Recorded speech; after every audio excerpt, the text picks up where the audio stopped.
Seja muito bem-vindo. Hoje nós vamos falar sobre o assunto como educar filhos emocionalmente saudáveis. Participação especial hoje da senhora Pinheiro, aqui que vai estar nos ajudando.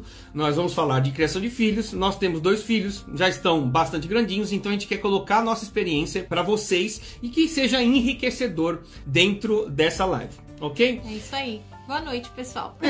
Por favor, se apresente, né? Meu nome é Patrícia, sou casada com o Mário há 25 anos. Nós temos 2 filhos, o Guilherme, que tem 18 anos, e a Beatriz, que tem 22. Eu sou formada em gestão da qualidade, sou personal organizer, sou dona de casa e mãe, e esposa, e filha, e tudo mais. Muito bem. Então tá, gente. Primeira coisa que a gente precisa falar para vocês: presente, passado e futuro. Qual é o mais importante para nós? Muitos de nós vamos falar que é o presente, que é onde nós estamos, onde nós fazemos as ações, aonde nós tomamos decisões para entrarmos em ação. Então é no presente. Você está fazendo, você está nessa live no presente. A neurociência explica que presente, ele simplesmente dura de 3 a 4 segundos. Então 1, 2, 3 já virou passado. 1, 2, 3 já virou passado. Passado é o quê? O que fica? São as lembranças. Nossas lembranças. Então, presente dizem que é mais importante, o passado fica as nossas lembranças. E para o futuro? Para o futuro, nós fazemos o quê? Nós fazemos as projeções de futuro. Mário, mas ok, por que você está falando isso dentro de uma live que vai falar de criação de filhos? Tem tudo a ver, vocês vão entender. Primeiro, vamos pensar nós como pais. Eu pergunto, será que você como pai se julga extremamente equilibrado emocionalmente, preparado emocionalmente para dar conta de filhos? Essa é a primeira pergunta. Será verdadeiramente que você é preparado emocionalmente? As suas decisões no presente são totalmente assertivas em todos, nos relacionamentos, nas suas decisões de trabalho, na comunicação que você tem com o seu filho, com o seu cônjuge? Acredito que nem 100% das vezes você acerta no seu presente. Agora, tenho 100% de certeza de tudo que não acontece de maneira assertiva no teu presente, ele tem consequências da onde está vindo essas consequências do seu passado. Aquelas lembranças que não foram tão boas assim, que te trouxeram lembranças que fazem com que você hoje não tome decisões tão assertivas no presente. Mário, mas não entendi, como é que é isso? Vamos lá. Digamos que o seu pai, você como pai, você teve um pai que cobrava demais. Isso é muito natural, os pais cobrarem demais por estudo, por exigência, fazer tudo certo, tudo correto, tudo no fino da arte tem que ser nota 9, nota 8, não são toleradas, tem que ser 10 e tudo mais. O que pode ter gerado você como adulto? Uma exigência muito grande de fazer o correto, que algumas vezes te impede de se colocar em ação. Por quê? Você tem medo da aprovação dos outros. Você tem receio de que, assim como o seu pai ou sua mãe no passado, os outros critiquem e você não coloca. Eu tenho parte dessa experiência. Eu demorei muito tempo a abrir lives, a gravar vídeos. Enfim, é claro que agora são quase 1000 horas de treinamentos, de autoconhecimento, enfim, que eu trago para vocês. Mas o que acontece? Foram decisões que me impediram de ter ações e decisões tomadas no presente. E sem querer a gente acaba replicando isso, a gente reproduz aquilo que a gente recebeu, né? Justamente. Então, assim, e eu vou falar para vocês, isso também faz com que você façam projeções de futuro que também não são tão assertivas, que podem ser pautadas, por exemplo, pelo medo. Então, o que acontece? O teu passado, e aí nós podemos falar de N circunstâncias, a qual uma criança, e aqui a gente vai chegar onde a gente quer, onde uma criança não tinha quando você era pequeno. Quando você é pequeno, você não tem as habilidades emocionais que já estão construídas dentro de um adulto, certo? E que são construídas junto do pai e da mãe, em casa. Então, essas nossas memórias que não são tão boas, claro que não, a nossa vida não foram feitas só de memórias tão ruins, mas essas memórias ruins, elas podem ter vindo de eventos que para a criança entende-se como injustiça. Uma criança que é cobrada além das suas capacidades e habilidades, ela pode se sentir injustiçada naquele momento. Ela não sabe que é injustiça, mas ela sente desconforto. Ela não se sente amada, ela não se sente querida, pertencente, importante. E acaba fazendo com que, mais tarde, na vida adulta, ela não tome decisões assertivas. Vou dar um exemplo bem forte, tá? Que até não é específico de criança, mas para que você, como que funciona isso, o nosso cérebro, inclusive em adultos. Teve uma mulher que ela estava passando pelo processo de autoconhecimento, passando por treinamentos, enfim, e ela começou a aumentar o seu nível de autoconhecimento. Ela tinha 2 filhos, os filhos eram gêmeos, e o que acontece? Ela passou a ter ciência de que era necessário ter um contato visual com eles, a afetividade maior, tempo de qualidade com eles, brincadeiras, certo? Tempo focado neles, nos filhos. Porém, essa consciência gerada fez com que ela sentisse desconforto em sair do trabalho todos os dias. E isso foi colocado. Falou, olha, eu tô assim, agora sabendo que eu tenho essa importância, existe a importância de eu estar com meu filho, tempo de qualidade e tal, agora eu me sinto desesperada por sair do trabalho, eu sinto-me incomodada. Eu fico mais no meu trabalho só de pensar que eu tenho que passar tempo com eles. Olha como isso é louco. É louco isso. Resumindo, ela trabalhava mais, ficava mais no trabalho, não querendo ir para casa para ficar com os filhos. Para evitar o sofrimento, né? Agora, tá sentado? Então, permanece sentado. E aí tá ok. O que faz? Qual que é o incômodo? São seus filhos. Você tá agora crescendo em autoconhecimento, você tem conhecimento que agora é necessário, eles necessitam de você, ou seja, ela estava aparentemente fugindo. Aí você começa a fazer perguntas para ela. Ok, como é que foi, né? A geração dos seus filhos foi numa circunstância, em que circunstâncias? Foram bem-vindos? Foi numa boa hora? Foi numa má hora? Como é que foi a concepção? E aí ela cai as fichas e ela simplesmente fala, olha, eles foram concebidos no momento onde eu apenas namorava, meu namorado ele estava desempregado e não assumiu os filhos. Ou seja, eles foram concebidos numa situação onde foi traumática para ela. E eu vou falar, ela falando, né? Ela esmurrou a barriga por conta disso durante os 3 primeiros meses. Meu Deus. Então o que acontece? Olha só, o passado, eles já tinham em torno de 5 a 6 anos, ou seja, o passado, as lembranças do passado de traumas, de condições que não eram tão boas, fez com que ela tomasse uma decisão que ela não sabia, que fica no inconsciente, que hoje a neurociência fala que os nossos pensamentos ultrapassam 90% no inconsciente. A maior parte dos teus pensamentos estão no inconsciente, certo?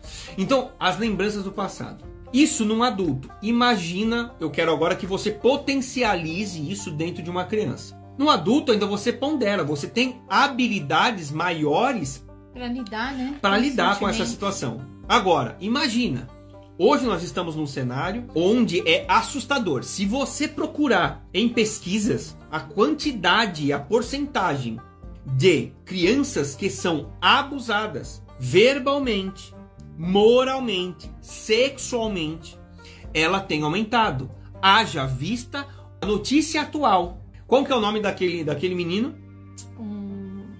Enfim, ele vocês está muito pronunciado nas notícias. O menino foi morto, gente. Ou seja, o namorado da mãe, que é político, provavelmente, né? Abusou Henry, muito obrigado. Abusou dele bateu nele até a morte. As crianças, elas não têm preparo. Infelizmente, o Henry não conseguiu sair vivo dessa.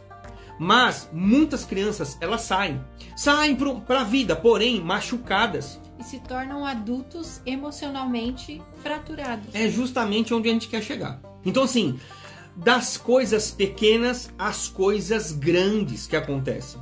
Pode ser, e aqui eu acredito que seja, alguns casos nossos. Ah, mas a gente sofreu isso, mas tá vivo. A gente fala até com orgulho. Somos sobreviventes. Somos sobreviventes. Ah, mas o bullying na escola era diferente. Ah, a gente levava de boa, tal. Mas e dentro de casa?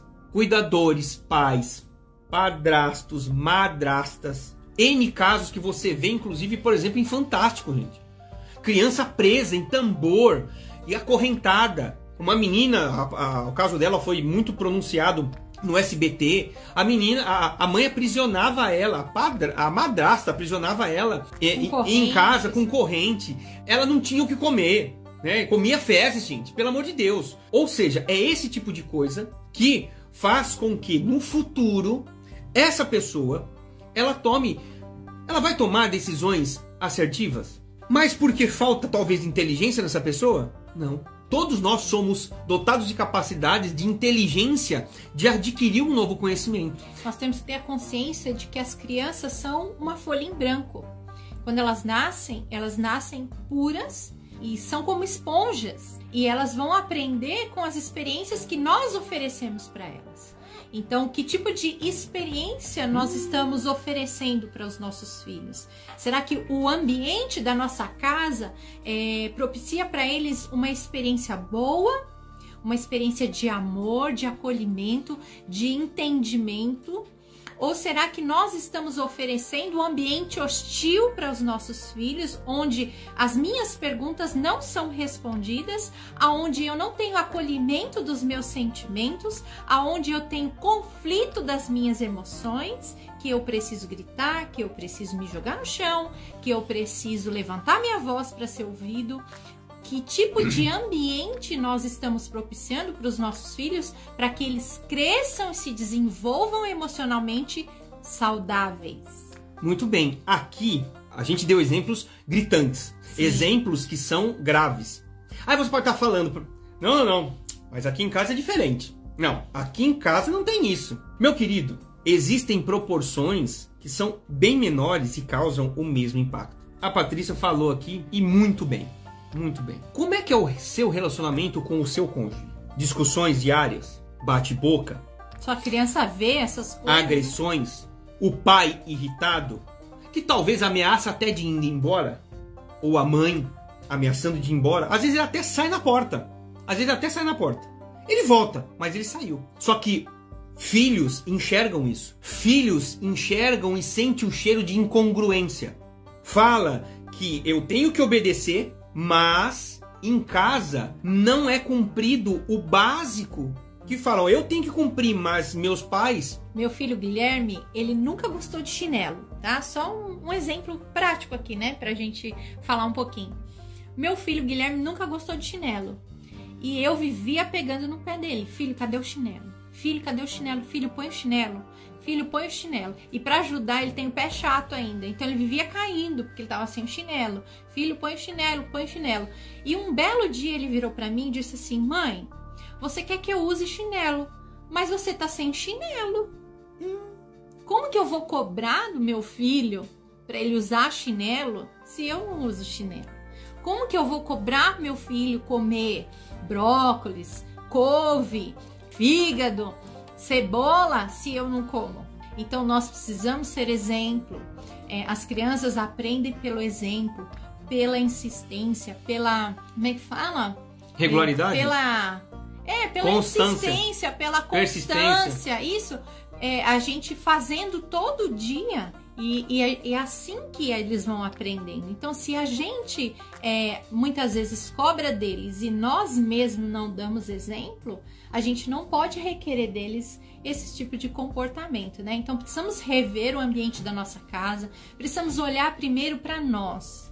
O que a gente quer chamar você nesse tempo aqui é você olhar para você. Né? Porque às vezes a gente foca no problema e acha que o problema é só o outro. As mudanças, né, primeiro precisam acontecer dentro de nós. Então precisamos nós estarmos dispostos a mudar, para que aí a situação da nossa casa, da nossa família venha mudar também. Então, olhe para você. Durante esse tempo aqui de pandemia, vocês precisam ver se realmente você está emocionalmente estável. Porque a gente, às vezes, olha ao nosso redor e fala, poxa, minha casa está uma bagunça de instabilidade.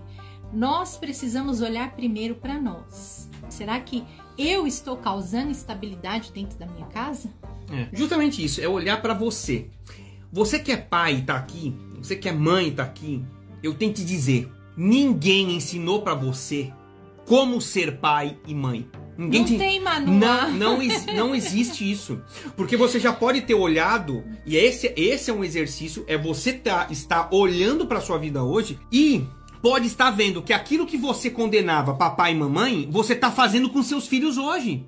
Você pode estar recriminando, você pode estar agindo de uma maneira conforme você agiu, ou até mesmo de uma maneira contrária. Só que isso precisa ser analisado para ver se isso é certo ou errado. Se dá certo, eu digo assim, em termos de decisão, as suas decisões estão 100% assertivas. É importantíssimo você fazer essa análise e ter a certeza de que você, assim como eu, já errei muito. Sim. E temos a consciência, opa, e aqui você vai começar a ver agora, o caldo vai começar a ficar mais grosso, porque você vai sentir na pele aquilo que talvez foi difícil para você, você não entendeu, até nem entende hoje, mas agora você bate no peito e fala, opa, interessante, que eu fiz isso há 3 anos atrás. Eu estava numa situação onde efetivamente eu replicava coisas da minha casa. Por quê? É muito natural, gente, que os pais, por crença natural, eles enxergam a vida da maneira que vivia a família. E é muito natural. Só que, será que nós como filhos não sentimos a falta do acolhimento, a falta talvez de importância em algumas situações, a falta de se sentir importante e pertencente àquela família? Muitas vezes, meus queridos, mas como crianças, a gente não sabia o que estava acontecendo.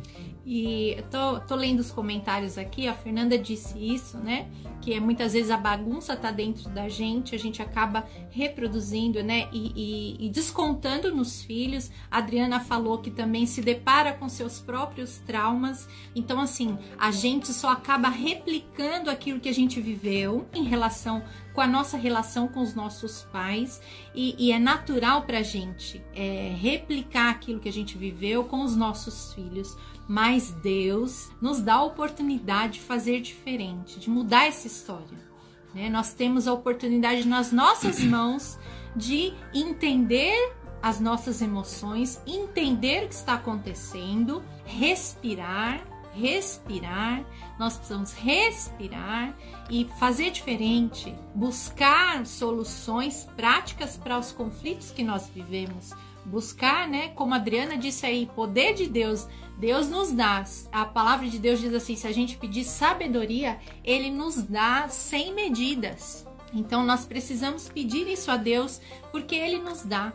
E nós precisamos entender, né, o que está acontecendo na nossa casa. Como eu chamei aqui, a gente precisa olhar para nós. Nós precisamos olhar para cada um de nós, para dentro de nós. Essa é a primeira lição aí que a gente pode deixar para você. Olhe para você primeiro. Coloque as suas emoções numa balança, como você tem reagido a tudo isso. E daqui para frente, aí a gente vai começar a entender como que nós estamos encarando os problemas, como nós estamos visualizando os problemas. Vamos lá, eu comecei a dar meu exemplo há 3 anos atrás, né? Eu comecei a entender que o que pra mim era normal, não era normal, era comum que eu replicasse o relacionamento que eu recebi. Porque era o único entendimento que eu tinha de família. E pra vocês terem uma ideia, meu pai, ele vinha, muito trabalhador, meu pai é meu herói, e aqui não quero dizer que os pais são os verdadeiros carrascos, que o meu passado, que me condena, e que foi, não. Nossos pais, eles simplesmente também passaram as mesmas angústias. Cabe a nós como pais hoje, isso é muito importante para a sua saúde mental e emocional, perdoar os seus pais. Se existe uma questão que te fere ainda, que você ressignifique isso e que exista conserto com o seu pai. Perdão, né? Perdão com o seu pai, perdoe seu pai, sua mãe, porque eles são os progenitores da sua vida. São sobreviventes também. Eles sofreram as mesmas angústias. E o meu pai, eu sei, ele superou e muito aquilo que ele recebeu. E isso aqui eu quero te provocar, que você supere verdadeiramente aquilo que não foi bom pra você, que você bloqueie e pare, que essa é a minha intenção. Os meus filhos não vão viver isso. Então, 3 anos passados eu estava replicando. Meu pai era muito trabalhador, chegava em casa, ia pro banheiro, jantava e ia pro sofá. Pernão pra cima, não conversava muito e nós não tínhamos muita conversa. Eu sou atemporão, meu pai já tinha na faixa de 44 anos quando eu nasci. Então eu não tive relacionamento, digamos assim, afetivo. Eu entendi o cuidado dele em prover comida, em prover as coisas pra gente. Porém, esse elo de afetividade não existia. Aqui, o que eu comecei a perceber através de uma literatura onde fez diversas transformações na minha vida, inclusive a profissional, de relacionamento conjugal, de filhos e tudo mais, eu comecei a perceber, papai, o que eu fazia? Chegava do serviço, ia tomar banho, comia igual um porco e não ia pro sofá. Eu ia pra cama pra pegar o celular e ficar o quê? Zapeando. Aí, não, eu sou um bom pai. Afinal de contas, meu filho está no computador. Ele tem comida pra comer. Ele tá em casa, ele tá aqui às minhas vistas, mas eu tô pagando escola. Tá tudo certo, tá tudo beleza.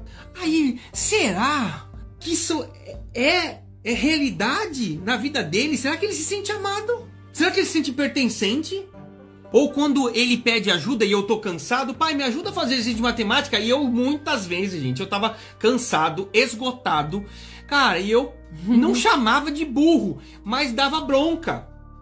Ou seja, a criança, a Bia, o Guilherme, eles já estavam com dificuldade de fazer aquela lição e pedir ajuda. O pai, descontrolado emocionalmente, a criança já estava numa posição de vulnerabilidade. Certo? Eu não sei, me ajuda? E aí vem um pai descontrolado e faz isso. Por que você não entendeu? Isso aqui é simples. Isso aqui é lá, tal. Alguns... tu é burro mesmo, não é? Opa. Ou seja, ai, Mário, mas eu recebi tanto isso. Entenda uma coisa, de uma vez por todas. Para uma criança, você pode ter... Mário, mas eu não tive a intenção. Não interessa. Intenção não quer dizer nada. É o que nós sentimos naquele momento como criança e o que o seu filho sente. E a gente não pode negar isso. Às vezes o que a gente pensa é que o tempo cura as coisas. Gente, o tempo não cura nada. O tempo, ele pode, como que eu vou dizer? Ele pode amenizar, né, a situação. Mas ele não cura, a ferida está lá. E essa ferida pode abrir a qualquer momento. Vamos lá. Vamos ver essa questão para você entender certinho. Intenção de dor, tá?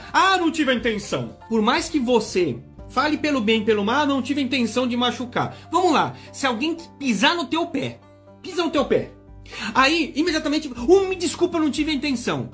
Essa postura dessa pessoa, ela vai diminuir a dor do teu pé? Não. Embora você não tenha a intenção de ter machucado, mas a dor vai ficar lá, né?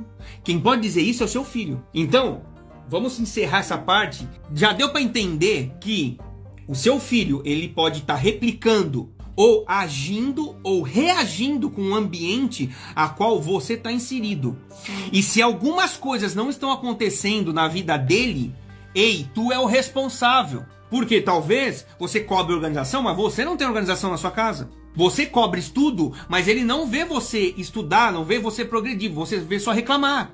Às vezes ele está reclamando, você critica ele, mas a reclamação maior é tua. O descontrole emocional é teu, e quando ele faz birra no supermercado, você fica descabelado. Não sei o que eu fazer.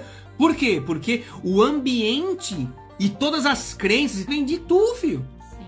Eu não quero colocar culpa sobre você, mas a responsabilidade de que, através de conhecimentos como esse, você comece a repensar e mudar os seus comportamentos com ele. E eu tenho certeza absoluta. Eu vou falar 1 ou 2 ferramentas no final, que se você fizer isso com um filho de qualquer idade, você muda simplesmente o jogo. Muda comportamento, muda atitude, muda ânimo para estudo e tudo mais.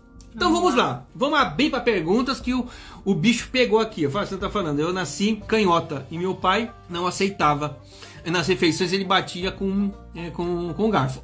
Na casa aqui eu sei a história, porque a Sandra é minha irmã. Impressionante. Beijo, cunhada. Hoje ela escreve com a esquerda. Olha só isso, como que é?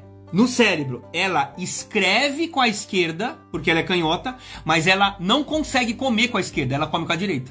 E você acha que ela decidiu isso por uma posição sadia de decisão? Não, foi por dor. Tomando pancada na mão esquerda, porque meu pai achava que canhoto era coisa do capiroto. Né? Enfim, é esquerdo, ok, tá tudo certo. E essas diferenças, vocês vão ver que nós precisamos entendê-las. Nossos filhos não são de maneira alguma iguais a nós. E você vai entender. Eu quero elucidar isso nesses conteúdos. Tá pipocando, nós vamos ficar aqui até meia-noite, gente, se depender de vocês. Gente, uma coisa importante que a gente tá falando aqui é a questão do exemplo e da consistência. Então, quando a gente é exemplo naquilo que a gente faz e a gente é consistente no aprendizado, no ensino, né, vamos dizer assim, nós obtemos mais resultados. Então, nós recebemos muitas perguntas de mães desesperadas, porque muitas vezes os filhos respondem de maneira teimosa, com birra, falta de obediência. Então, aqui em casa, vou contar para vocês como nós fazíamos. Quando as crianças eram pequenas, a gente sempre trabalhou com acordos. Então, assim, nós sempre conversamos antes de sair de casa. Então, eu sempre orientava para eles, né? Aonde nós íamos. Olha, nós vamos em tal lugar. Então, nós vamos fazer um acordo aqui. Nós vamos ao supermercado e hoje a mamãe vai comprar um salgadinho para você na hora de sair no caixa. Tudo bem? Então, antes de sair, nós fazíamos acordos. Filho, nós vamos na casa do tio Clebinho. Então, lá não pode pular no sofá, tá? Lá você vai se comportar, você vai responder quando a mamãe perguntar. Nós fazíamos pequenos acordos. Então, nós, graças a Deus, né, amor? Nós nunca tivemos problemas com crianças fazendo birra, fazendo show na casa das pessoas. Por quê? Antes de sair de casa, a gente fazia alguns acordos com eles. Então, eles sabiam para onde eles iam, porque às vezes a gente sai, a gente nem comunica a criança para onde a gente vai. A criança chega lá, ela acha que ela tá num parque de diversão, mas é a casa do seu amigo. É a casa do seu chefe e a criança tá pulando no sofá. E você não avisou para ela que aquele lugar não é um parque de diversão. Então você precisa conversar com seu filho.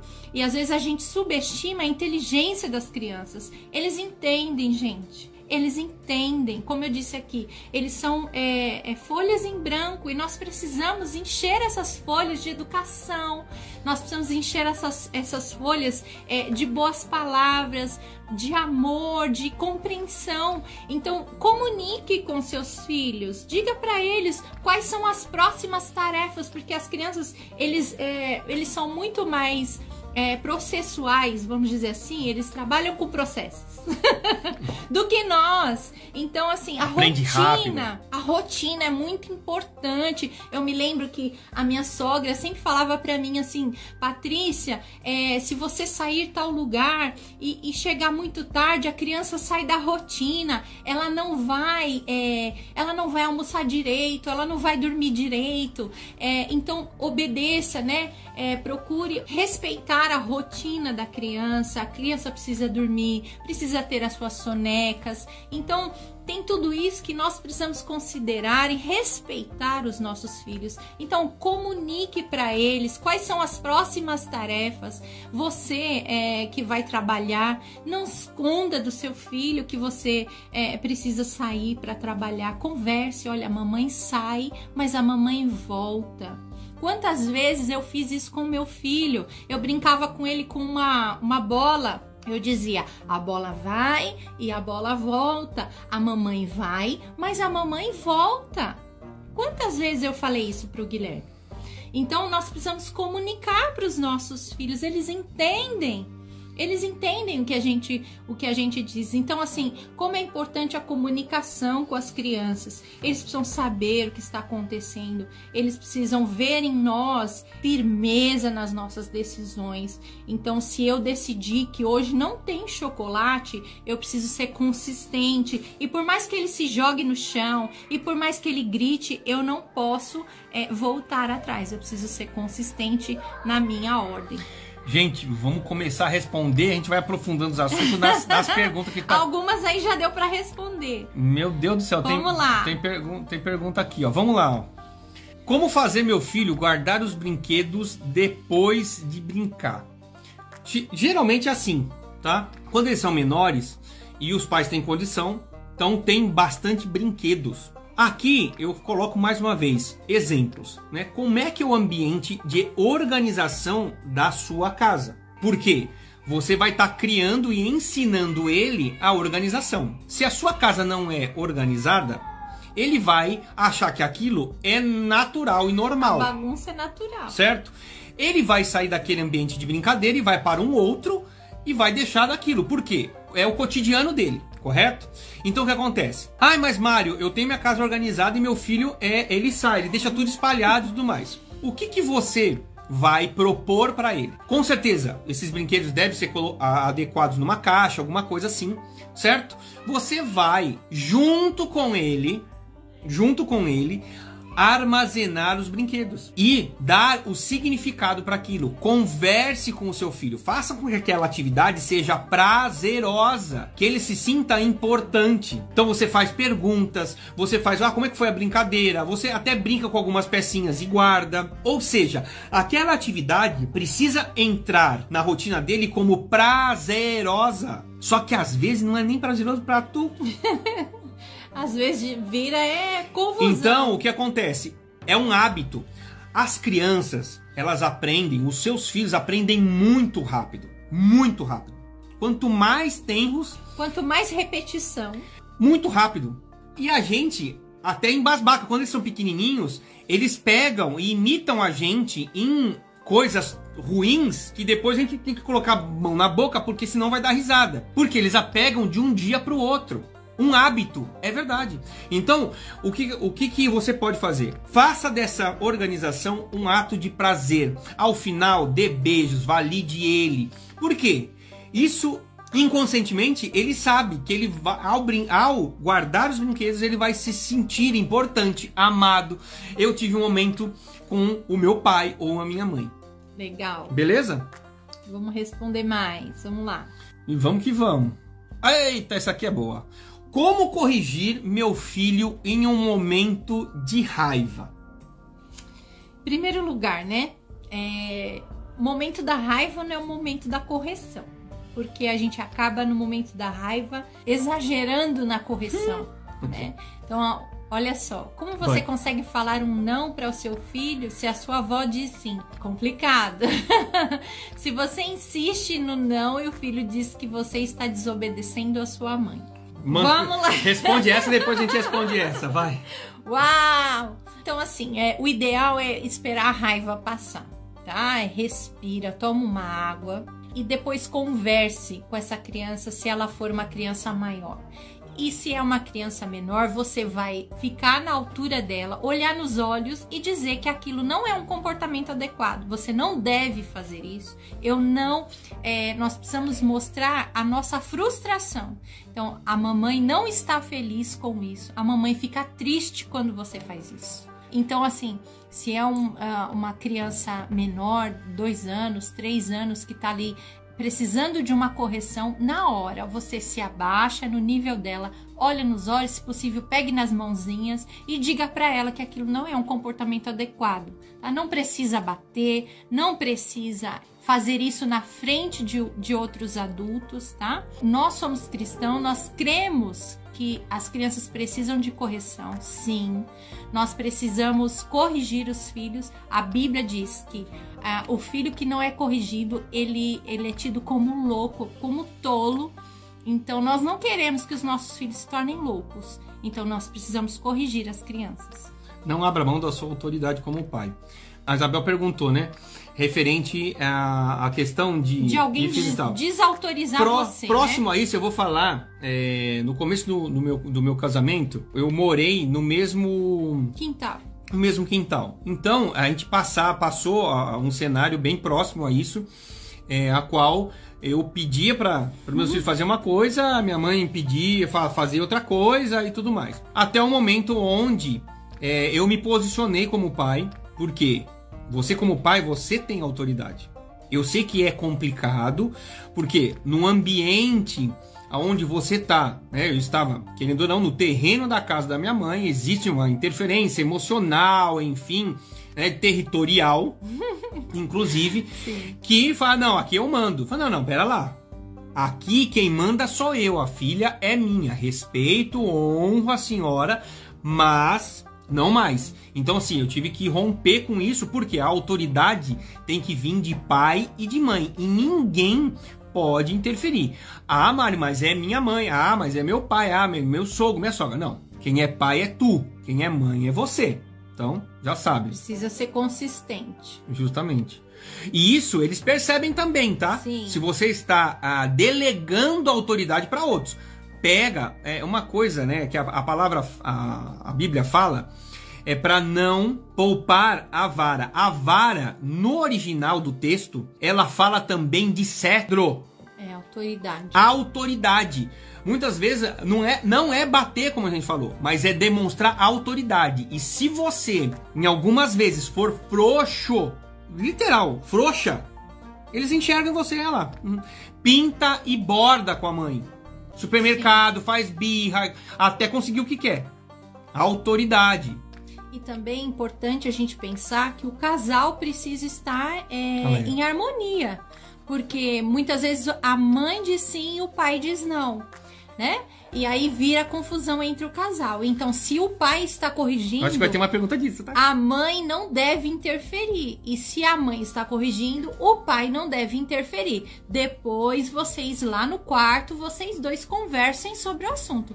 Mas a gente não pode tirar a autoridade um do outro. Já deu spoiler da outra resposta. Olha lá, a Leia, muitas vezes me pego replicando nos meus filhos algumas atitudes que vivi na minha infância. É isso que acontece. É normal. Tem alguma dica prática para que eu não replique nos meus filhos as minhas dores? Com certeza. Sim. Nós estamos aqui, inclusive, para isso. E o perdão vai sanar tudo isso, né? Você precisa perdoar e zerar aquelas coisas mal resolvidas que ficaram lá para trás.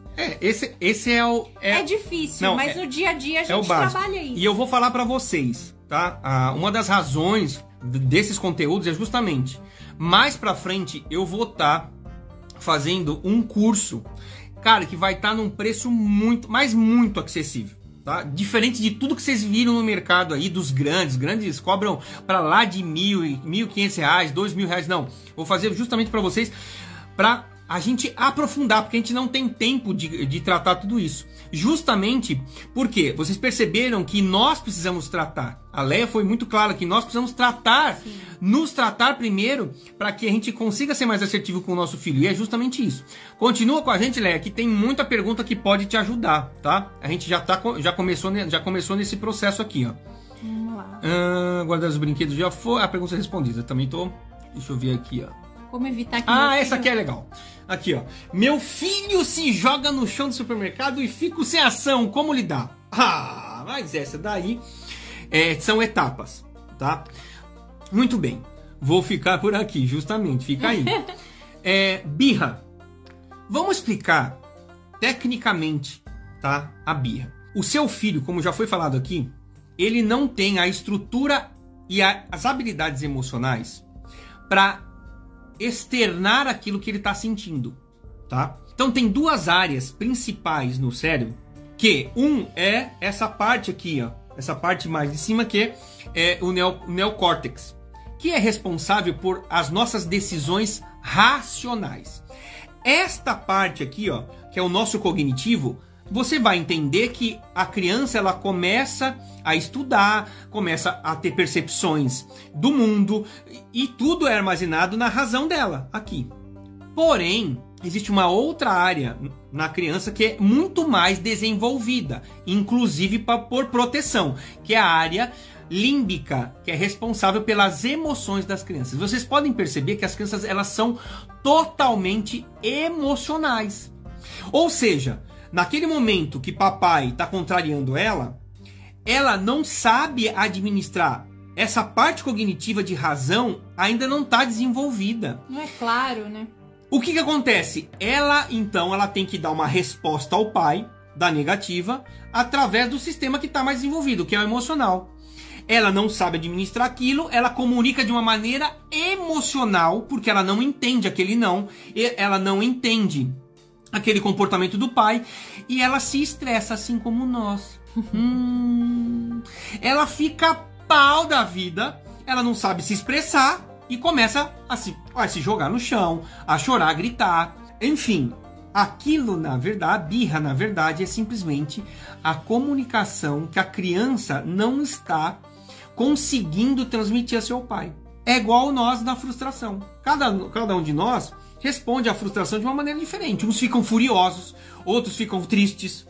É a mesma coisa, só que você usa essa parte do cérebro mais racional e equilibra as coisas. Ah, não, recebi um telefonema, fui mandado embora. Ah, não, vou me jogar no chão. Não, por quê?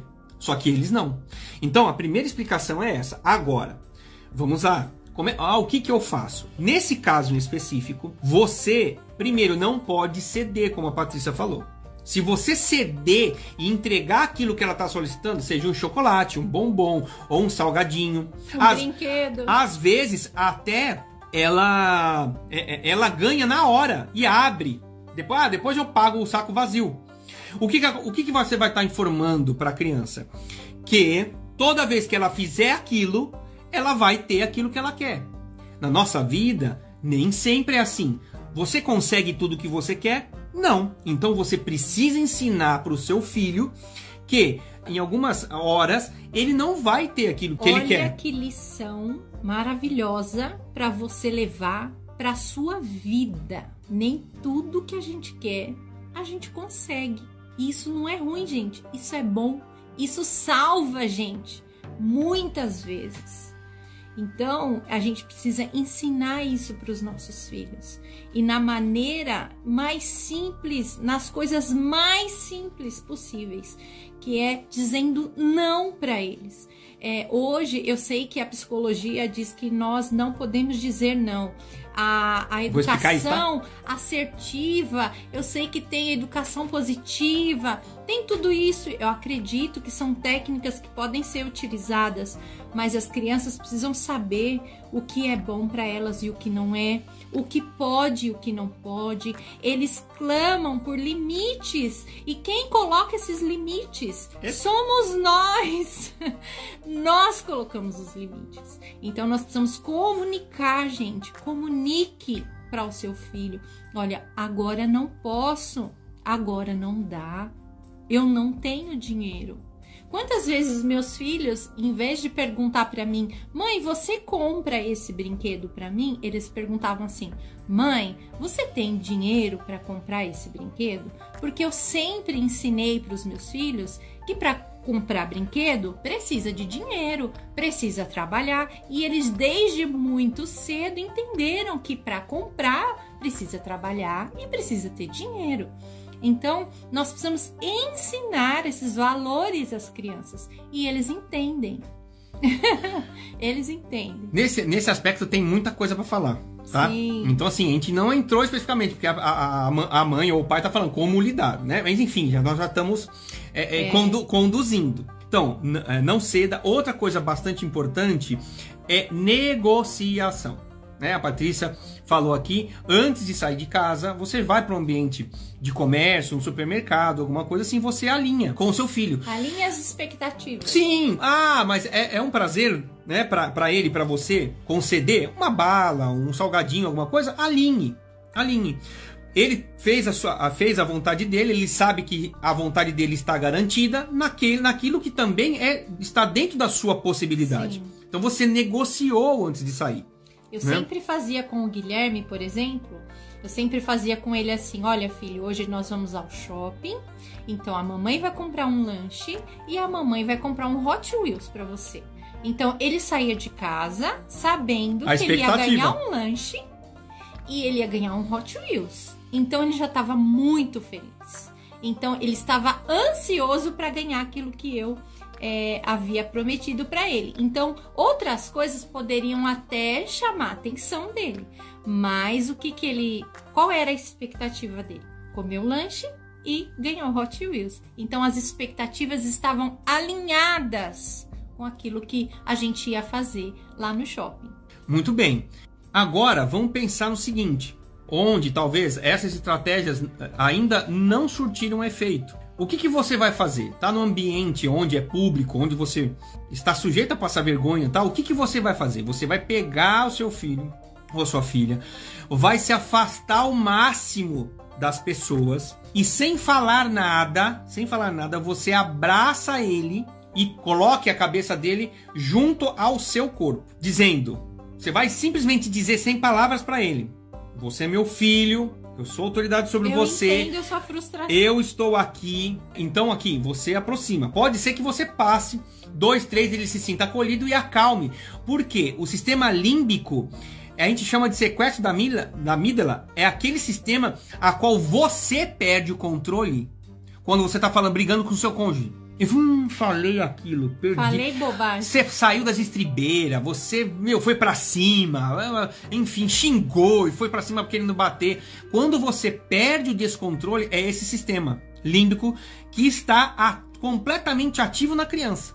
Quando ela começa a serenar, as emoções acalmam, pode ser que você já tenha conseguido reverter essa situação. Pode ser que seja rápido, pode ser que seja um pouco mais demorado, mas você se resguarda de passar essa vergonha. Então se afaste ao máximo e tente, sem falar palavras, acalmar o seu filho. O que a gente muitas vezes faz é querer dar lição de moral naquela hora, ou às vezes a gente ignora e deixa a criança se bater lá. Eu já vi muito ou deixa isso. lá. Eu já vi muitas mães que largam a criança gritando e vai embora. E isso não é o correto, né? A criança se sente abandonada. É isso que ela se sente.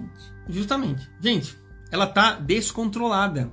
Ela não consegue gerir, né, aquela emoção. E você, como pai, você é o responsável por fazer ela aprender a lidar com aquela emoção. Você é o responsável. Então faça isso antes de sair de casa. Alinhe as expectativas. Né? Comunique. Diga para a criança o que ela vai fazer, quais são os passos, o que vai acontecer. A gente vai sair, vai acontecer isso. E a criança vai estar bem tranquila e não vai passar do limite. Outra coisa importante, se seu filho faz isso constantemente, precisa ver se você já não criou nele o hábito de toda vez que ele fizer isso, você concede, você abre mão. E também o teu ambiente familiar. Como é que está o teu ambiente familiar? Ele está conturbado, porque as crianças, elas são espelhos. Então, se está acontecendo muito isso, pode ser que o seu filho ou sua filha esteja percebendo o seu lar também conturbado, o que faz com que o emocional da criança, ela se altere. Sim. Entende?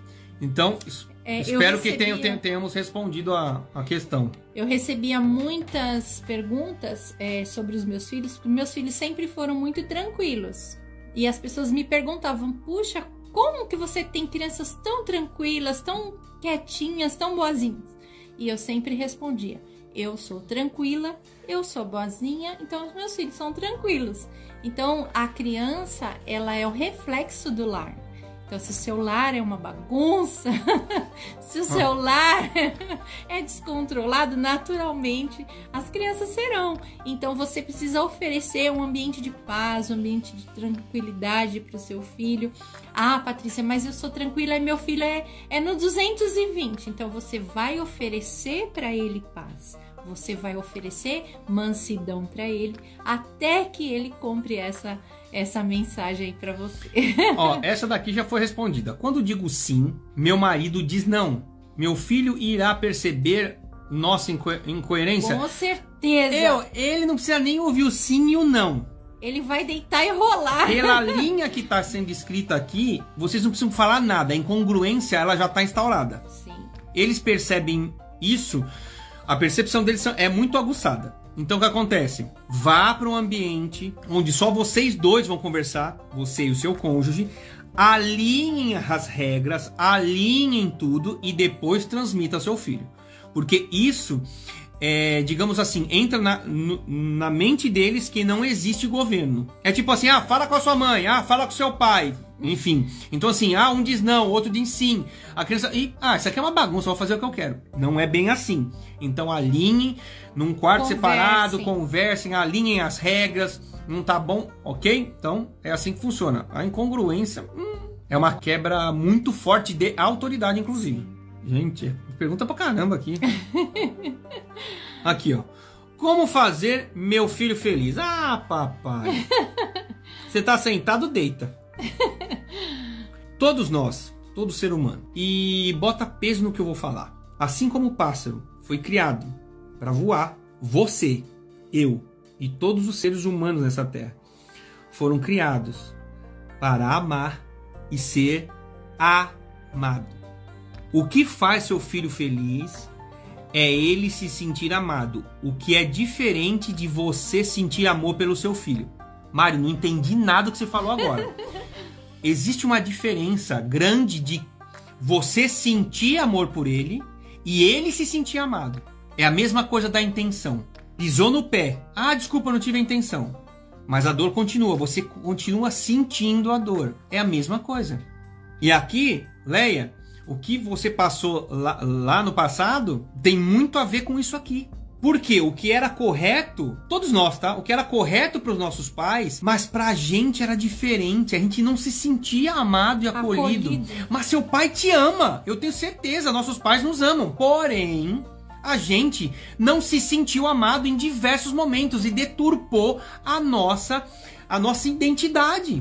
Então, o seu filho, ele precisa sim sentir-se amado por você dentro dos parâmetros de construção dele, que é diferente do seu. Ele precisa se sentir importante, acolhido, pertencente. Vamos fazer coisas juntos, você pertence à nossa família, a importância da família.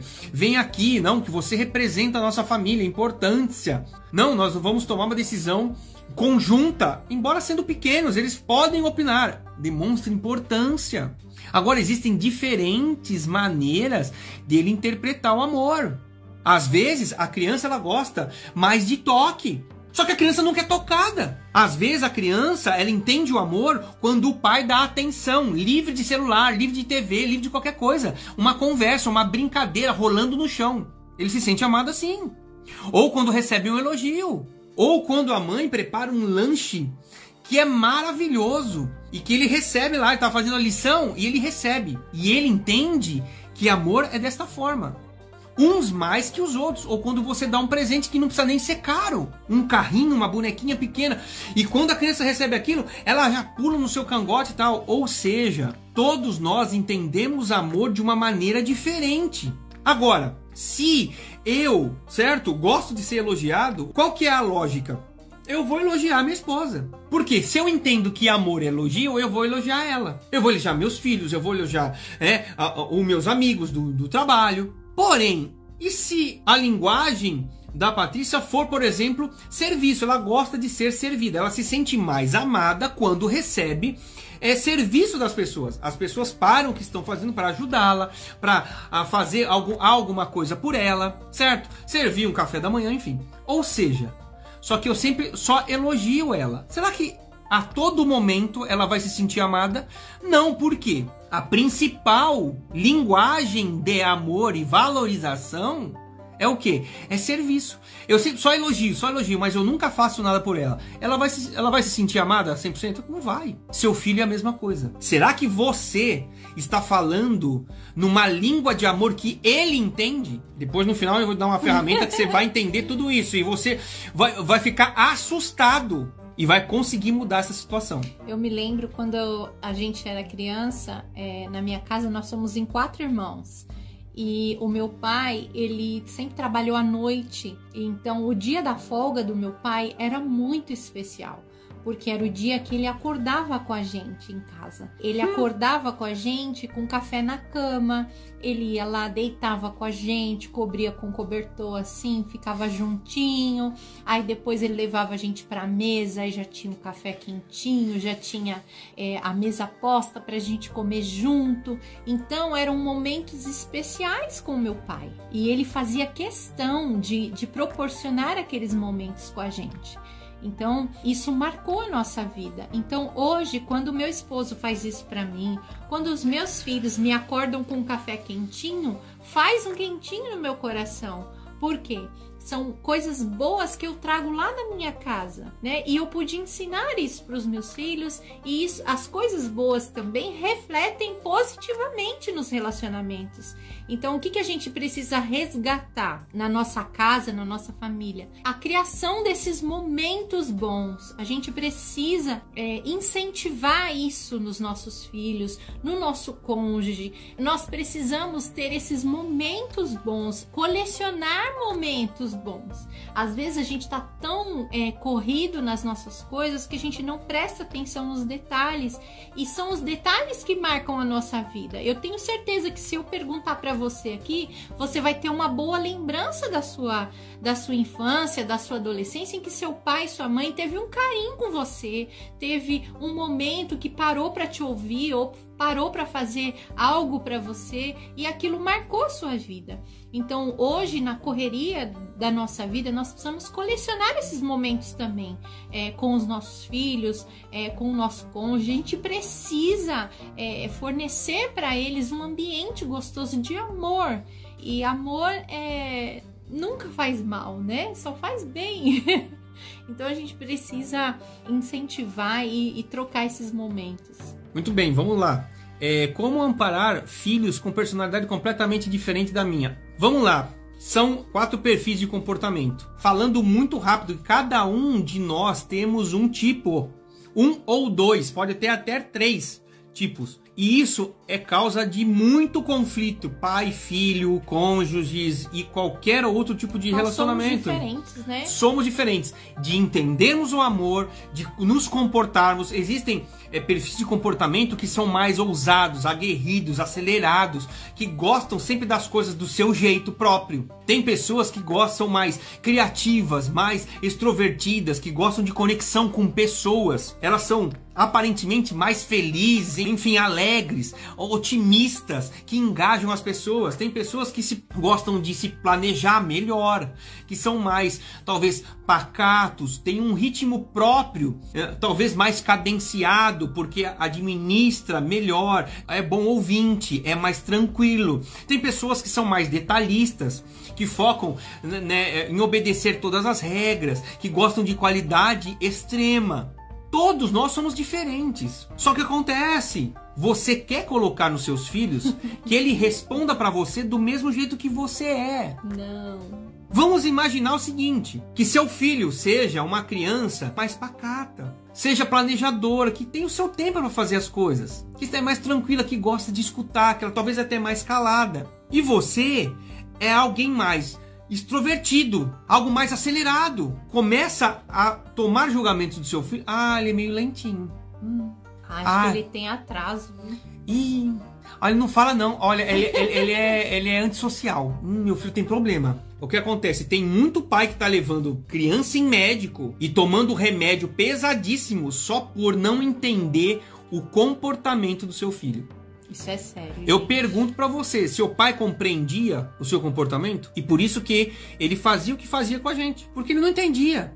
Você também não entende. Por isso que eu tô falando, não existe curso. Os cursos estão sendo criados agora, porque a ciência ela evoluiu muito. E agora tá botando ferramentas para que, os pais tenham essa consciência. Então, assim, não exija que seu filho seja igual a você. Não vai ser. Sabe por quê? Porque quando nós fomos concebidos, Deus já nos colocou tudo o que era necessário para nós desempenharmos aqui nesta terra o que Ele já tinha determinado de propósito para nós. Habilidades, comportamentos, linguagens de valorização. E eu vou falar para você, se você não encontrou o seu propósito ainda, é porque você não alinhou todos os seus recursos, todas as suas capacidades para aquela finalidade específica. Então, para de julgar que seu filho é igual a você. Não é. Entenda as diferenças. Compreenda as diferenças. Eu sou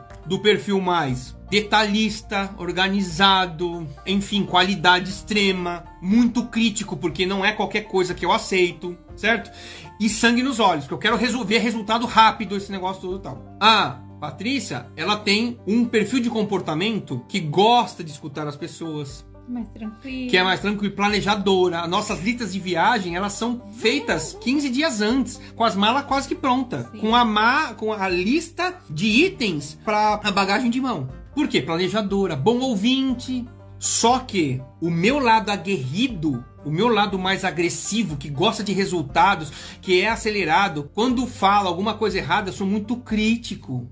E ela se sentia muitas vezes sozinha. É muito grosso, é muito acelerado, porque ela tem o ritmo dela. Isso acontece com seu filho e com você.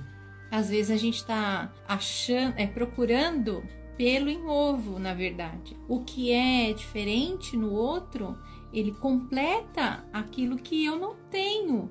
Então, o seu filho, né, ele é, como a Fernanda disse aqui, né, a gente precisa respeitar a personalidade e com certeza as habilidades dele, as qualidades, aquilo que ele tem de bom, vai agregar, né, ao seu casamento, ao seu relacionamento na sua casa.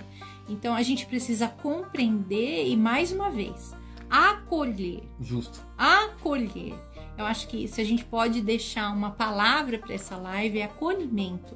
Nós precisamos amar, né, os nossos filhos. Se a gente ama, a gente entende, a gente se mostra disponível a ouvir, né?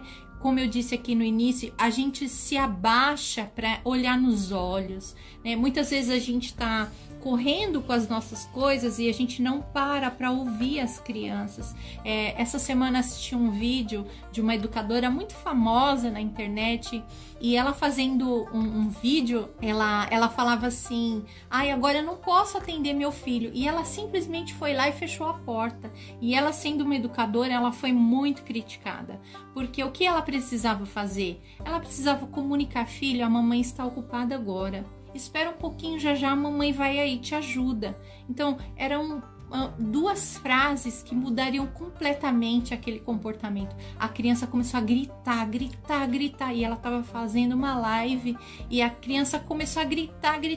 E ela não conseguiu mais ir adiante. Ela teve que parar e ir lá corrigir o que ela tinha feito. Então, nós precisamos ouvir os nossos filhos, validar, como o Mário disse, validar os sentimentos deles. Se eles estão gritando, faz pergunta. Se eles estão gritando, se eles estão descompensados, alguma coisa está errada. A gente precisa validar o que está acontecendo. E às vezes o que a gente faz? A gente ignora isso e toca o barco porque eu não tenho tempo, eu não tenho estrutura emocional para aguentar isso, eu não mereço isso. E aí a gente entra numa autocomiseração terrível. Só que a criança, ela não pediu para estar ali, né? Lembre-se que você quis tê-la. Você quis. Às vezes nem quis, mas veio, né? Mas veio. Então você precisa assumir. Poxa, eu preciso validar o sentimento do meu filho. Eu preciso entender o que ele está sentindo. Eu preciso fazer com que ele se sinta acolhido. Na sua dúvida, pergunta para ele. Pergunta pro seu filho e pra sua filha. Onde dói? O que tá acontecendo? O que você tá sentindo? O que você tá ouvindo? O que você você vê? Quer? O que você tá vendo? O que você tá ouvindo? O que você tá sentindo nesse momento? Porque isso vai começar a te dar dicas de como que é o estilo de comportamento. E uma palavra aqui, eu falo até com mais enfático. Para de ser rígido nessa questão. Flexibilize. Vou dar um exemplo aqui de casa. Nosso filho, Guilherme, ele tem um perfil de comportamento alegre. Ele foi prometido por ser a alegria da nossa casa. E ele verdadeiramente o é. Muito brincalhão, traz alegria, faz brincadeira com tudo. E querendo ou não, de vez em quando a gente se pega os quatro dando risada aqui em casa. Isso é natural dele. Porém, eu e minha filha, que temos um perfil mais concentrado de entrega de qualidade, quando nós estamos concentrados no trabalho e vem alguma brincadeira, até da Patrícia ou dele, a tendência nossa é se irar. Só que quando eu flexibilizo, e eu sei que, por exemplo, a linguagem de validação, de valorização, de amor do Guilherme é toque, o que acontece? Quando ele vem com brincadeira e tal, o que eu faço? Ele tá querendo demonstrar amor dele pra mim. E eu, na minha brutalidade antiga, eu afastava ele. Hoje não. Hoje eu flexibilizo, entendo que ele tá querendo a minha presença, a minha atenção. Eu pego, abraço ele algumas vezes, não são todas as vezes, mas eu procuro fazer, porque eu flexibilizo, eu entendo a necessidade emocional dele. Você precisa entender, se despir do seu perfil, despir das suas razões e se despir de você entender o seu filho para atender emocionalmente. Você precisa se conectar emocionalmente com o seu filho. E é isso que vai fazer ele feliz e é isso que ele vai fazer. Vai se sentir amparo dentro da personalidade dele. Ele não precisa ser outra. Olha só que forte que é isso, anota. O seu filho, para se sentir amado, ele não precisa se sentir e se moldar a outra pessoa. Ele é amado do jeito que ele é. Fica a dica. Muito bom isso. E é um perigo, porque às vezes a pessoa não se sente, né? A criança, o adolescente não se sente amado em casa. E daí o primeiro traficante que vem e oferece isso, aquilo, ou o primeiro namorado que vem e oferece isso, aquilo, né? Ou às vezes até uma conversa na internet, que hoje as crianças estão com o celular na mão, oferecendo coisas para as nossas crianças. Se ela não se sente amado, ou qualquer reação, né, de alguém com amor, né, com intenções contra ela, ela vai abraçar aquilo.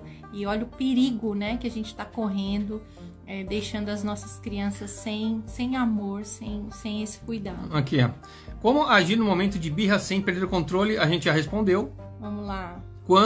O que fazer quando meus filhos me interrompem no home office? Isso quase não tá acontecendo, não, né? Gente, é muito simples. Eles estão num ambiente onde é a casa deles, sim, onde é a sua casa. É claro que hoje você usa como escritório também. Então, primeira coisa, respeite o ambiente da casa dele. Ah, mas eu estou numa reunião. Então, negocie com outras pessoas da sua casa para que naquele momento ele não interrompa. Porém, aqui que eu quero que fique muito importante, cravado no seu coração, se ele te interrompe, pode ser um aviso de que ele tem uma necessidade emocional a ser suprida por você. Então, será que você está se comunicando na linguagem que ele entende o amor? Por exemplo, meu filho, ele brincava, porque a linguagem de valorização dele é toque. Ele brincava, corria, mas de vez em quando ele vinha em mim ou na Patrícia. E dava um encontrão na gente. E dava um encontrão, e abraçava, sabia onde estava. Geralmente isso é comportamento de... Menino geralmente vem dar uma cabeçada em você. Porém, ele buscava o quê? Ele buscava a todo momento o amor, o toque. Me ame. Eu vou, tocava, abraçava as pernas e saía correndo de novo. Ou seja, ele simplesmente se regava, abastecia de amor. E saía correndo. Justamente. Então, observe isso.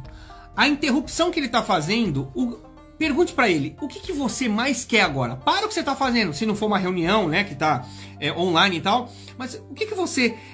espera que o papai ou a mamãe faça? Ele vai falar e faça. Às vezes é um abraço, às vezes é um olhar, às vezes é só a tua atenção naquele momento. Que você vai ficar 2, 3 minutos e vai encher ele pela metade do dia, ele não vai te incomodar mais. Então fica atento se não é uma necessidade emocional do seu filho.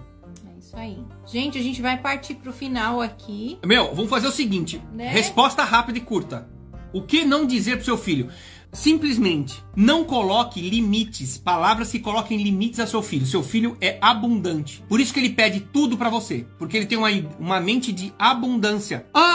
Quando ele fala, eu quero ser lixeiro, não fale que é não, porque você tá usando o seu filtro. Que lixeiro talvez ganhe pouco, que talvez volte fedido pra casa. Não, se ele quer ser o lixeiro, filho, você vai ser lixeiro. O melhor lixeiro. Você vai ser o melhor lixeiro, quiçá o dono de uma empresa de recolhimento de lixo reciclado. E vai ter muito sucesso, vai vender pro mundo os seus reciclados. Ou seja, o que não falar pro seu filho, não cape as capacidades, não cape as Os sonhos. As oportunidades. Ah, não, meu filho vai ser daquela profissão. Ah, essa profissão não ganha muito. Ah, o cara é o professor. Ah, não, você vai ser o melhor professor. Você vai ter uma escola. Você vai ser proprietário de uma escola que vai ser uma multinacional no mundo. Ou seja, o que eu não devo dizer, que ele tenha limites. Para de capar seu filho com palavras. Ah, não. Ah, você não vai dar para nada. Não. Enfim, é isso. Então, não limite as possibilidades do seu filho. Bora! Aqui, ó. Como ajudar a criança a ser mais segura? Ah, papai. Enfim, vamos lá. Um ambiente de insegurança é um ambiente onde a criança ela não se sente amada, não se sente compreendida, talvez pelo seu comportamento, não se sente validada ou a presença de conexão emotiva, emocional com o seu pai. Aqui tem 2 exemplos que são gritantes. Pais autoritários. Crianças inseguras. Geram crianças inseguras. Que vão, na vida adulta, não saber tomar decisões assertivas. Outra questão, superproteção. Papais, mamãe sempre coloca uma bolha, a criança numa bolha. Geram crianças inseguras. Adultos inseguros, né? E meu querido, talvez você foi super protegido e você replique isso. Talvez você hoje é autoritário.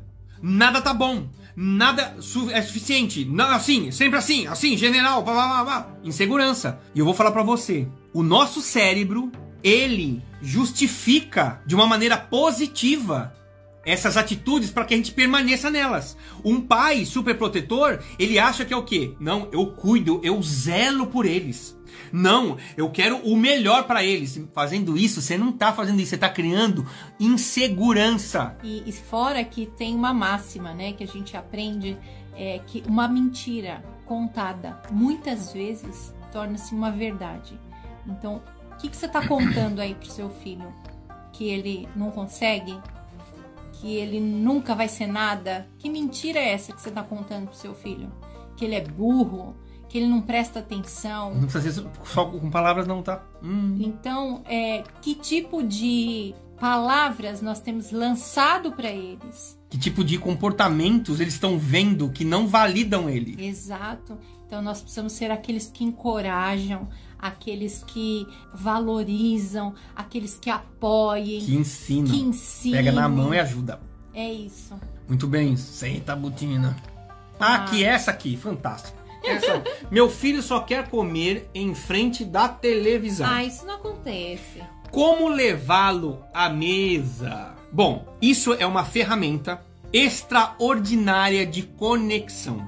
Infelizmente, na nossa cultura de hoje, muitos comem, é no chão, brincando, jogando videogame, um no quarto, outro no outro quarto, outro na sala. A família não está reunida à mesa, certo? Então, o que acontece?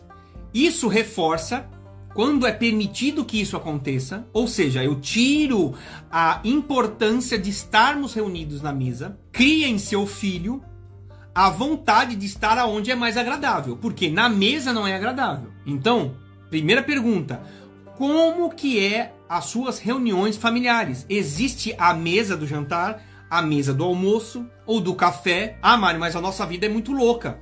Eu tenho que sair para trabalhar, o meu cônjuge também tem que sair para trabalhar, ok, enfim. Mas existe um momento específico, a qual pode ser no final de semana, pode ser numa sexta, num sábado, a qual vocês se sentam à mesa. Precisa ter rotina, precisa ter criado o hábito. Onde eu foco só no meu prazer, eu vou comer assistindo televisão, eu vou comer jogando videogame, ou seja, criou um hábito ruim. Agora, olha só o que a mesa pode te possibilitar como pai e mãe. Se o seu filho é pequenininho, compre cadeirão e coloque ele à mesa de uma forma igualitária. Você demonstra com isso em tenridade. Ele pode até nem lembrar no futuro, mas no inconsciente dele, você está falando, você pertence a essa família, você é igual a todos nós. Por quê? A comunicação na mesa é no olho, à altura dos olhos. Todos estão, não é porque ele é pequeno que ele não pertence à família.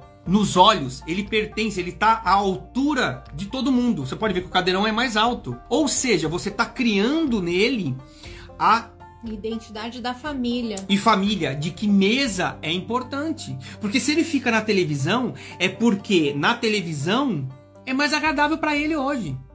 Porque, às vezes, na mesa, quando se reúne, é confusão, é conflito, é briga.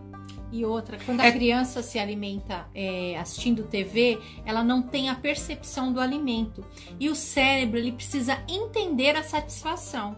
Então, vai chegar uma hora que ele não quer mais. Só que enquanto ele está comendo na TV, ele não tem essa percepção, porque o cérebro está focado em outra coisa, em outra informação. Então é necessário que ele preste atenção no que ele está fazendo. E quando a gente senta os nossos filhos à mesa, a gente também ensina autoridade. Então quando eu coloco a garfada, né, a colherada na boca, eu estou dizendo assim: eu alimento você, eu sou autoridade. Abre a boca, a mamãe está te alimentando, a mamãe está aqui com você. Então eu comunico várias coisas quando eu coloco meu filho assentado de frente para mim, na mesa. Agora, quando a criança se alimenta no chão, quando ela está de frente com a televisão, ela não tem percepção do alimento. Ela muito mais facilmente pode se tornar um adulto obeso, porque ela vai perder o senso de satisfação. Olha que coisa terrível. Então, muitas vezes, eu passei isso na minha casa, quando nós éramos crianças. O meu irmão teve problemas sérios com obesidade por conta de se alimentar assim, a hora que ele queria. Ele tomava refrigerante o dia inteiro e ele quase infartou com 10 anos de idade. Então, nós precisamos ter esse cuidado, colocar os filhos à mesa, ajudá-los a perceber a hora que, tá bom, mamãe, não quero mais, estou satisfeito, né? Porque às vezes a gente perde essa percepção e a gente vai comendo. Você já comeu em frente à TV? Você tem noção? Quando você vai ao cinema, não é natural a gente catar aquele baldão de pipoca e comer tudo, porque a gente está prestando atenção no filme, a gente nem vê a pipoca. Então, assim, nós precisamos ter a percepção do alimento, da satisfação, e ali também ensinar a obediência. Quando a gente se assenta à mesa, a gente divide, porque a gente vai ver o que tem, né? Então, quando a gente era criança, em casa, minha mãe ensinava: Patrícia, veja sempre se tem mistura para todo mundo, né? Se vai dar para todo mundo. Então a gente aprende a dividir, a gente aprende a compartilhar. Me passe, por favor, a salada, me passe, por favor, o suco. Então a gente aprende esses valores que hoje as crianças não recebem, porque elas estão comendo no chão, elas estão comendo sozinhas. Muitos estão comendo, inclusive, na frente do computador e não tem a comunhão em casa. O ponto final aqui, e é muito importante, é a conexão emocional que você vai criar com o seu filho. Então, primeira coisa, se você não tem esse hábito, né, ele não quer ir para a mesa, como é que eu faço para levar ele para a mesa? Primeiro, eu faço uma comida que ele goste. Isso. Faça uma comida gostosa. Arrume a mesa. Arruma a mesa. Leve até certo ponto brincadeiras para a mesa. Esse ambiente precisa ser agradável. Converse com o seu cônjuge. Vamos fazer uma coisa especial, uma coisa diferente, que é novidade. As crianças, elas são ávidas por novidade. Então crie uma novidade. Algo que ele goste, né, que tenha até um enfeite, um brinquedo, alguma coisa assim, que tenha uma atividade depois. Enfim, você consegue. Porque em busca, o que nós buscamos? É como já falamos, nós buscamos amor, gente. Se conecte emocionalmente com o seu filho. Flexibilize as suas certezas, que você sabe que as suas certezas não são tão certas assim. A verdade não está em todos nós. A verdade é uma só. Busque a verdade. Exato, busque a E Deus. busque amar incondicionalmente. Não interessa se o filho foi reprovado, não interessa a nota dele, não interessa se ele fez coisas ruins. Você vai deixar de amar seu filho? Não vai. Mas você capa ele em algumas conexões emocionais que são importantes para que ele no futuro tome decisões assertivas e seja abundante nessa terra. Coisas que nós fomos criados para ser abundantes, para governar essa terra. Deus nos criou para governarmos a terra. Muito bom. Dominar animais, dominar tecnologia, dominar tudo. E é para isso que você tem a responsabilidade de fazer com que seus filhos, eles não tenham uma ideia, uma mente de escassez, mas de abundância. Isso aí. Aonde ele prospere nos seus relacionamentos, aonde ele prospere no trabalho, aonde ele prospere na comunhão com Deus, onde prospere no intelectual, né, no seu emocional, no servir, em todas as áreas da vida dele. E você é totalmente responsável. Eu sei que esse conteúdo, a gente não conseguiu responder nem na metade das perguntas aqui. Eu sei que a gente até extrapolou o tempo. Se fizer sentido para você, a gente pode fazer uma outra rodada com mais perguntas. E aqui eu quero, para finalizar, eu quero que você, e eu quero honrar quem ficou comigo até o final. É um exercício que você vai fazer que a gente chama a técnica dos 15 minutos. O que é essa técnica? E você pode fazer com filhos de qualquer idade. Qualquer idade, tá? Ó a dica aí. Olha a dica. Se ele for pequeno, você vai fazer o quê? Você vai conduzir ele para a cama, para o quarto dele, enfim. E lá vai fazer a seguinte pergunta para ele. Filho, filha, você se sentiu amado pelo papai e pela mamãe no dia de hoje? E espere a resposta. Você só pode ouvir duas coisas, ou sim ou não. Se ele falar, ou ela falar, sim, me senti amado, você vai fazer uma segunda pergunta. Quando que você se sentiu amado pelo papai e pela mamãe? Em que circunstâncias você se sentiu amado? E deixa que a criança fale. Ela vai com certeza trazer para a memória uma situação a qual ela se sentiu amada. Me senti amado quando você me abraçou ao ir me buscar na escola, assim, assim, assim, assim. Você pega essa informação e você, agora como pai, fala para o seu filho ou sua filha como você estava se sentindo naquele momento. Me senti muito feliz em ir buscar e ver o seu sorriso. O que vai fazer nessa criança? Você vai reforçar uma imagem positiva de conexão emocional e ela vai dormir e colocar na mente dela, na área inconsciente, essa mensagem. Ou seja, você vai ter a condição de você validar com ela qual que é, talvez, a possível linguagem de valorização. É claro que isso aí existem testes e tudo mais e tal, no meu curso vai ter, tá? Mas você começa a ter cheiro disso. O que ele gosta, como é que ele se sente amado. Agora, Mário, mas tem um não. E o não me assusta. Calma, fica aí. Quando você receber um não, o que você vai falar? Ok, você fala, não me sentiu amado. O que papai e mamãe poderia fazer amanhã? Ou, né, o que a gente poderia fazer junto que você vai se sentir amado? A criança automaticamente ela vai esquecer daquele dia que ela não se sentiu amada e vai fazer na sua mente uma projeção de uma esperança de um futuro melhor. Entende? Então o que acontece? Aí ela vai falar, olha, eu gostaria de tomar um sorvete com você assim, assim, no final de semana. Ok, combinado, vamos marcar para dia tal. O que você, quando deixa o quarto, aí você pode falar para ela que como você se sentiu com aquela conversa e tudo mais, e você sai do quarto. O que você, nas duas situações, colocou na mente dela? Imagens que vão ser associadas durante o sono de esperança, de conexão de amor, com conexão de emoção, com perspectiva de futuro. Eu já tenho experiências de clientes, estudo muda, relacionamento no dia seguinte, a criança fica amável e ela estava agitada. Por quê? Porque houve conexão de emoção e perspectiva de um futuro melhor.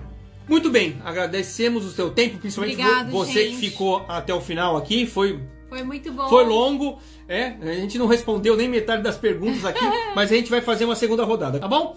Um beijo pra vocês. Com Deus. Fui, beijo do Careca. Tchau, gente.